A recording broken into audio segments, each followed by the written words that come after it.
अस्सलाम वालेकुम and welcome back to my channel.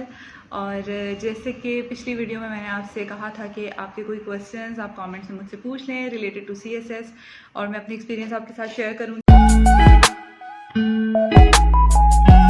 ये चीज़ आप अपने जहन में सब लोग रख लें, क्योंकि सब ने जिन्होंने भी अभी 2022 की अटैम्प्ट देनी है, 2 पेपर्स होंगे एक दिन में, ना नींद पूरी होगी ना खाया कुछ जाएगा, और ऊपर से स्ट्रेस भी होगा कि इतना कुछ है जो रिवाइज नहीं किया हुआ और रिवाइज भी करना है। तो ये जो प्रेशर होता है ये सब पे होता है, इसीलिए तो कहते हैं कि CSS is a game of nerves. ठीक है, तो इसलिए ये सबके साथ हो रहा होता है। अगर आपको बहुत ज़्यादा टेंशन हो रही है, बहुत ज़्यादा स्ट्रेस एंग्जाइटी हो रही है और नहीं समझ में आ रहा है कि क्या करें, तो बस ये सोचें कि इस वक्त ये स्टेट ऑफ माइंड हर किसी की है।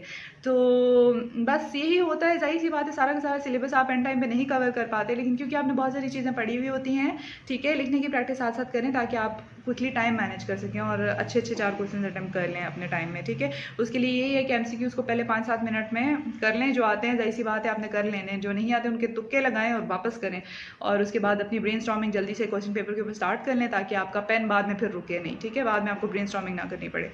और बस ये है कि हाँ, मैं बता ये रही थी कि रिवीजन का टाइम तो नहीं मिल रहा होता इतना किसी को भी। तो उसमें ये है कि आपने जब आपके सामने क्वेश्चन आता है तो आपके सामने पॉइंट्स भी आ जाते हैं जब आप ब्रेनस्टॉर्मिंग करते हैं, क्योंकि आपने इतनी सारी चीज़ें पढ़ी होती हैं। तो अगर अभी जैसे मुझे बहुत सारे मैसेजेस भी आ रहे थे कि ये फील हो रहा है कि कुछ भी नहीं पढ़ा हुआ, तो ये भी फील होता है कि कुछ भी नहीं आता। इसलिए जब पेपर सामने आते हैं और आपको एक डायरेक्शन मिल जाती है कि अच्छा अब इस डायरेक्शन में क्वेश्चन अटैम्प्ट करना है, तो क्वेश्चन अटैम्प्ट हो जाता है। ठीक है,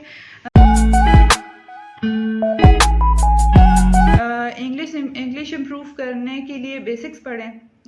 ज़ाहिर है ग्रामर ठीक होगी तो सेंटेंस का स्ट्रक्चर ठीक होगा।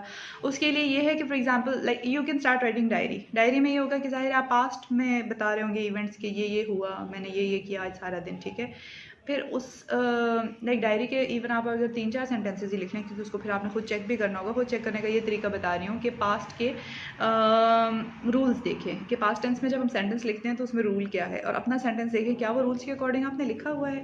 अगर आपने रूल्स के अकॉर्डिंग लिखा हुआ है तो वेल एंड गुड, अगर नहीं लिखा हुआ तो जहाँ वहाँ पे जो मिस्टेक है उसको पॉइंट आउट करें, और पॉइंट आउट करने के बाद उसको दोबारा रिपीट नहीं करना। ठीक है, इसके अलावा यही है कि किसी भी टीचर से चेक करवा लें। और उसके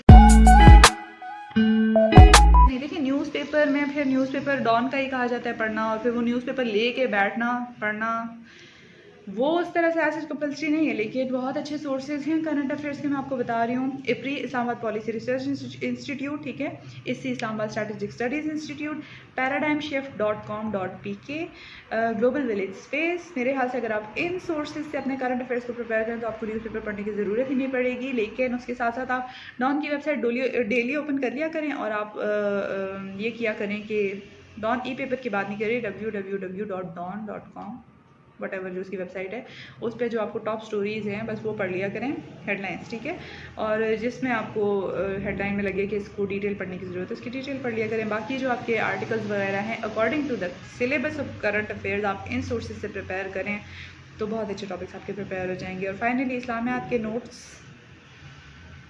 के नोट्स वाला क्या क्वेश्चन था, I have forgotten that, I have totally forgot. मैं जस्ट लिखा हुआ इस्लामियात के notes and I have forgotten कि ये क्वेश्चन क्या था।